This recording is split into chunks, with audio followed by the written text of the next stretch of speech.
Bom dia, queridos irmãos. Eu sou a Sandra Freitas e quero convidar você a pegar a sua Bíblia, esse material de apontamento, porque a nossa EBD já vai começar.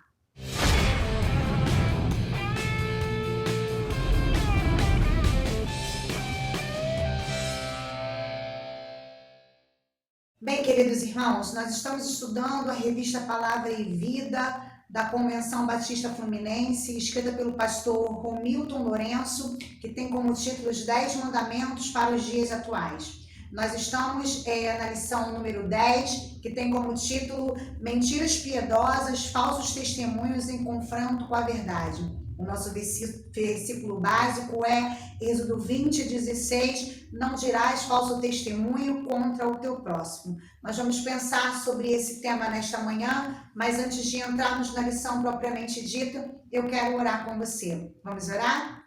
Pai querido, Pai amado, nós te agradecemos por mais um dia de vida que o Senhor nos concede e pedimos ao Senhor entendimento para a tua palavra nesta manhã e pedimos ao Senhor que nos ajude, Senhor, a colocarmos em prática, Senhor, tudo aquilo que o Senhor vai nos ensinar através da tua palavra. Ajuda-nos, Senhor Deus, a sermos segundo o teu coração. Fala conosco, é o que nós te pedimos gratos, em nome de Jesus. Amém. Queridos irmãos, com certeza você, assim como eu, já recebeu alguma mensagem nas suas redes sociais e depois, logo depois, alguém dizendo desculpa, isso aí é fake news, não procede. Com certeza você já vivenciou isso ou já viu alguém vivenciar isso. Ou talvez tenha ouvido ou dito, menino, não vai para ali não, porque tem um cachorrão lá que pode te pegar. Sendo que não havia nenhum cachorro por lá. Talvez você já tenha dito a um amigo que ele estava elegante numa roupa e que você não aprovou aquele visual. Ou tenha dito que a comida estava saborosa, sendo que achou ela super salgada. Essas são mentiras piedosas que muitas das vezes nós não achamos que tem problema em proferirmos. Mas hoje nós vamos pensar sobre o que a palavra de Deus nos orienta sobre essas mentiras e falso testemunho. O primeiro tópico da nossa lição é: o falso testemunho gera consequências desastrosas. Queridos, o Código Penal brasileiro, em seu artigo 342, diz que há uma punição de 1 a 3 anos de reclusão para quem comete o falso testemunho. E o sistema jurídico hebraico já condenava isso desde o passado. Nós vamos ler isso em Deuteronômio 19, a partir do verso 16. Quando se levantar testemunha falsa contra alguém para acusar de algum transvio, então os 2 homens que tiverem a demanda se apresentarão perante o Senhor, diante dos sacerdotes e dos juízes que houver naqueles dias. Os juízes indagarão bem, se a testemunha for falsa e tiver testemunhado falsamente contra seu irmão, far-lhe-eis como cuidou fazer o seu irmão, e assim exterminarás o mal do meio de ti, para que os que ficarem o ouçam e temam, e nunca mais tornem a fazer semelhante mal no meio de ti. Não olharás com piedade, vida por vida, olho por olho, dente por dente, mão por mão e pé por pé. Nós vemos aqui que aquele que era portador de um falso testemunho, ele era, pela lei, era mandado ser exterminado e na frente de todo o povo, para que o povo pudesse aprender que não se deve levantar falso testemunho. E aí você deve estar se perguntando, mas na Bíblia tem gente que fala mentira? Sim, e um exemplo disso é Abraão. Abraão, ele mentiu dizendo que Sara era sua irmã. Lá em Gênesis 2, a partir do verso 10, quando Abraão vai para a terra do Egito com medo das pessoas que estavam ali, com medo de perder a sua vida, ele diz para Sara dizer que ela era sua irmã. Abraão tentou se antecipar a um problema que poderia acontecer e fez isso por suas próprias forças, esquecendo que todo poder é dado ao nosso Senhor. Gênesis 12:10 diz assim a palavra do Senhor. Havia fome naquela terra. Desceu, pois, Abraão no Egito para ficar ali, porquanto era grande a fome na terra. Quando se aproximava do Egito, quase ao entrar, disse a Sarai, sua mulher: Ora, bem sei que és mulher de formosa aparência. Os egípcios, quando te virem, vão dizer: é a mulher dele, me matarão, deixando-te com vida. Dize, pois, que és minha irmã, para que me considerem por amor de ti e por tua casa me conservem a vida. Tendo Abraão entrado no Egito, viram os egípcios que a mulher era sobremaneira formosa. Viram-na os príncipes de Faraó e gabaram-na junto dele. E a mulher foi levada para a casa de Faraó. Este, por causa dela, tratou bem a Abraão, o qual veio ter ovelhas, de bois, jumentos, escravos e escravas, jumentas e camelos. Porém, o Senhor puniu Faraó e a sua casa com grandes pragas por causa de Sarai, mulher de Abraão. Chamou, pois, Faraó a Abraão e lhe disse: que é isso que me fizeste? Por que não me dissestes que ela era tua mulher? E me disseste ser tua irmã. Por isso a tomei para minha mulher. Agora, pois, eis a tua mulher. Toma e vai-te. E Faraó deu ordens aos seus homens a respeito dele e acompanharam a ele, a sua mulher e a tudo quanto possuía. Nós vemos aqui que a mentira de Abraão trouxe consequências não só para ele, mas também para quem estava ao redor dele, porque as pragas chegaram à casa de Faraó por conta da mentira de Abraão. A mentira traz consequências desastrosas não somente para a vida da pessoa que mentiu, mas também para aqueles que estão ao seu redor. Em Gênesis 20, nós vamos ver Abraão novamente dizendo a mesma mentira sobre Sara, dizendo que ela era sua irmã e dizendo que aquilo era uma meia-verdade, pois na verdade Sara era sua meia-irmã, mas naquele contexto ele estava ali como sua esposa. Quando Abraão vai para Gerar, ele também diz que Sara é sua irmã, mas Deus avisa ao rei Abimeleque em sonho que o puniria com morte caso ele tomasse Sara para si. Mais uma vez, consequências desastrosas chegando para outras pessoas que estavam em volta daquele que mentiu. Como é perigoso, queridos, a mentira, o falso testemunho. Como são perigosas essas atitudes e nós devemos nos abster delas. Em Gênesis 26, nós vamos ver o filho de Abraão, Isaque, tendo a mesma atitude que o seu pai, dizendo ali naquele contexto que Rebeca, sua esposa, era sua irmã. Queridos, isso nos atenta para que quando nós mentimos, os nossos filhos estão olhando para nós. Quando nós temos atitudes corretas, eles nos olham. Mas quando nós temos atitudes erradas, eles também estão olhando para nós. E nós, às vezes, não nos damos conta de que eles estão nos percebendo. Ainda mais se forem pequenos, né? Ou se forem adolescentes, estão lá vidrados no celular. Nós não nos damos conta, mas eles estão nos vendo, eles estão atentos e nós precisamos dar bons exemplos para os nossos filhos, mostrar para eles que o Deus que nós confiamos, mostrar para eles o Deus que nós servimos, que é um Deus de verdade. O segundo tópico da nossa lição é o seguinte: falso testemunho sobre um julgamento indevido.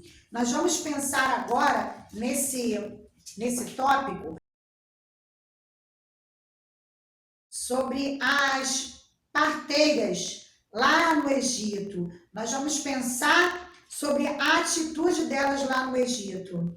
E nós vamos ver lá no primeiro livro, em Êxodo capítulo 1, a partir do verso 15, o seguinte: o rei do Egito ordenou às parteiras hebreias, das quais uma se chamava Sifrá e outra Puá, dizendo: quando servirdes de parteira às hebreias, examinai se for filho, matai-o, mas se for filha, que viva. As parteiras, porém, temeram a Deus, e não fizeram como lhes ordenara o rei do Egito.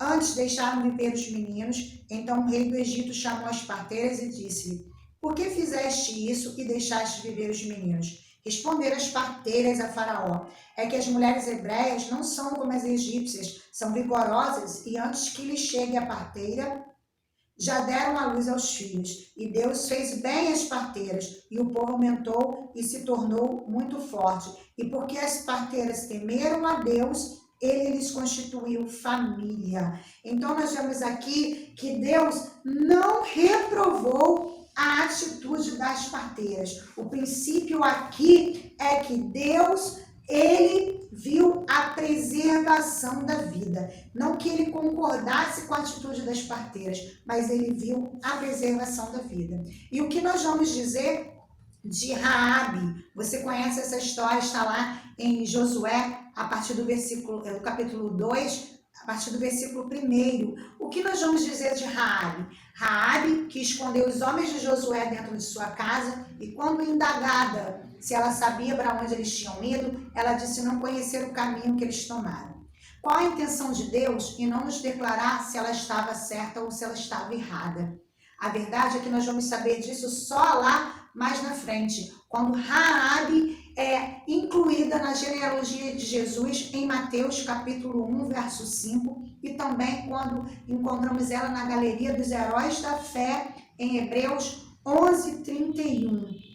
Alguns estudiosos vão dizer que Raabe era incipiente e que um crente mais experiente jamais teria agido da maneira que ela agiu. A verdade é que a Bíblia jamais coaduna com a mentira.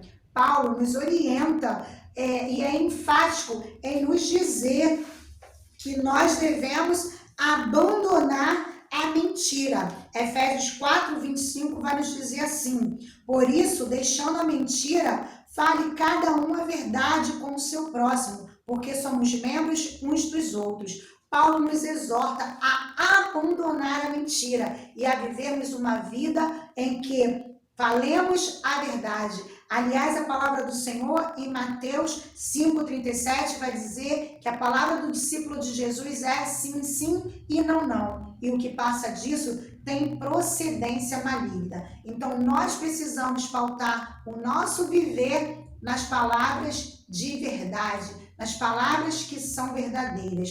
E não fazemos também pré-julgamento se há verdade, se aquilo é verdade ou se é mentira, se é falso testemunho. Antes, devemos olhar para nós mesmos e nos examinarmos. Foi isso que o Senhor Jesus nos ensinou em João 8, de 3 a 11, quando ele convida apenas aqueles que não pecaram, que não tinham pecado, a tirar a pedra na mulher adúltera. Jesus ali não estava defendendo o ato da mulher adúltera, defendendo a mulher adúltera, mas ele estava mostrando que todos nós somos falhos, que todos nós temos as nossas falhas. Então nós não devemos pré-julgar alguém, fazer julgamentos, mas anunciar a verdade e sermos sempre aquelas pessoas que estão envolvidas com a verdade. O tópico 3 do nosso estudo diz: falso testemunho em rota de colisão com os princípios de Deus. O autor da lição diz assim: se a mentira é filha do diabo, a fofoca é neta do maligno. A palavra de Deus em Provérbios 17:4 diz assim: o ímpio atenta para o lábio iníquo e o mentiroso inclina ouvidos à língua maligna. Queridos, a gente sabe que a nossa sociedade, para ela não bastou o nono mandamento: não dirás falso testemunho contra o seu próximo. A mentira continua acontecendo. A gente vê as redes sociais cheias de boatos, pessoas espalhando notícias, as línguas malignas, falando mentira, proferindo mentira. Mas nós precisamos fazer a mentira morrer. A maledicência só morre quando encontra um ouvido inteligente. Quando aquele que ouve a maledicência faz ela morrer.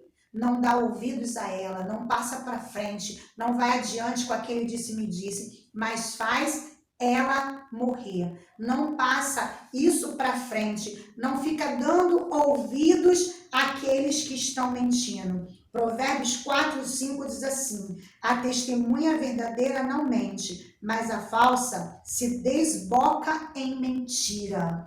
Nós precisamos ser testemunhas verdadeiras. Foi para isso que o Senhor nos chamou. Foi para isso que o Senhor tem nos chamado, para sermos testemunhas da verdadeira. Salmos 37, 23 diz assim: os passos de um homem bom são confirmados pelo Senhor, e ele se deleita em seu caminho. O Senhor tem gozo, alegria naqueles que fazem coisas boas, naqueles que dão testemunho do Senhor.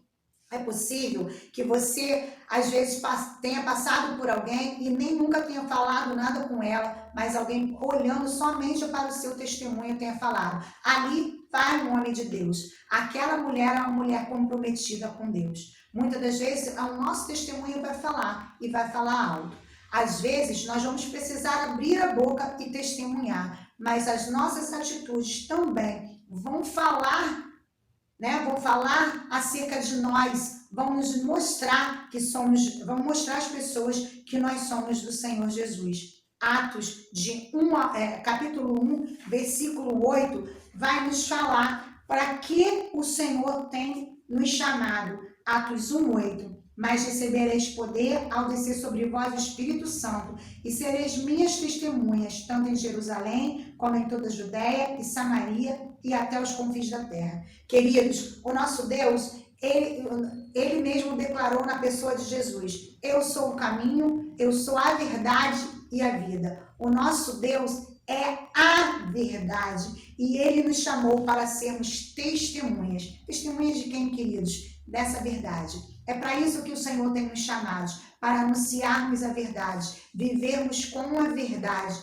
Que cada dia o Senhor nos ajude a vivermos essa verdade, a apresentarmos a verdade, que é a própria palavra, que é o próprio Senhor Jesus. Que o Senhor nos ajude a vivermos essa verdade e a sermos exemplos de testemunhas verdadeiras nessa terra. Que o Senhor nos abençoe. Fiquem com Deus. Um bom final de semana, um bom domingo. Shalom, shalom. Deus nos abençoe.